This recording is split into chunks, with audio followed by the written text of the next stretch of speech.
So Abraham is like 100 years old, and he's still waiting for his son to come. He's still waiting for God to fulfill this promise that he's going to have a son who's going to be the heir to his estate, who's going to be a descendant who's going to have many descendants, and one of those descendants will bless the whole world. He's still waiting for children.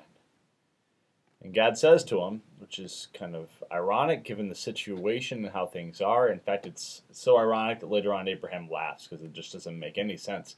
God says to Abraham that he's going to make him the father of many nations. In fact, I'm changing your name from Abraham to Abraham, which means the father of many. You can imagine Abraham looking around and being like, what? Well, where are they? And then God says, you're going to be fruitful. I'm not really seeing any fruit. And then God says, as a sign of this covenantal promise, I want my people to be marked out as covenantal people. And the way to do this is you're actually going to get circumcised.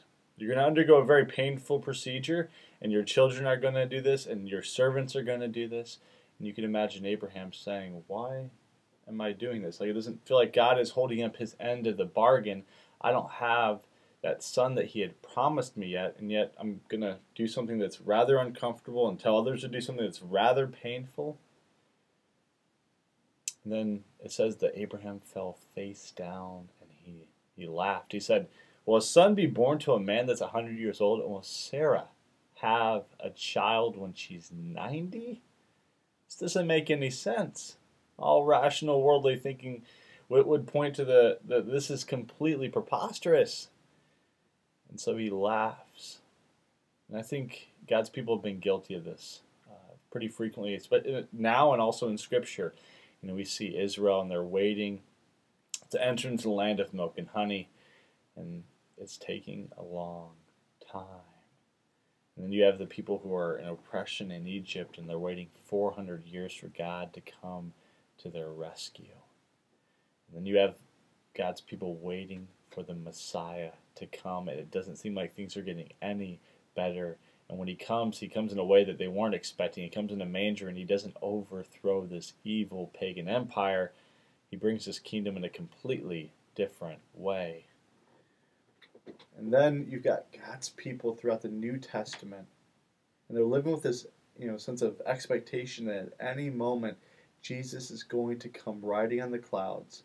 He's going to tear apart all the kingdoms of this world, and he's going to establish his own kingdom. And yet, we're still waiting. And there are days when it doesn't seem to be getting any better.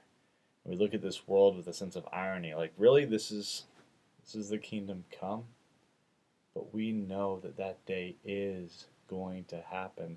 As it says in Revelation, that those words are faithful and true, that Jesus will come back. And there are days when it is harder to wait than others, and there are days where everything doesn't seem to make any sense, but we know that we follow and serve a God who fulfills his promises, and we are his covenantal people.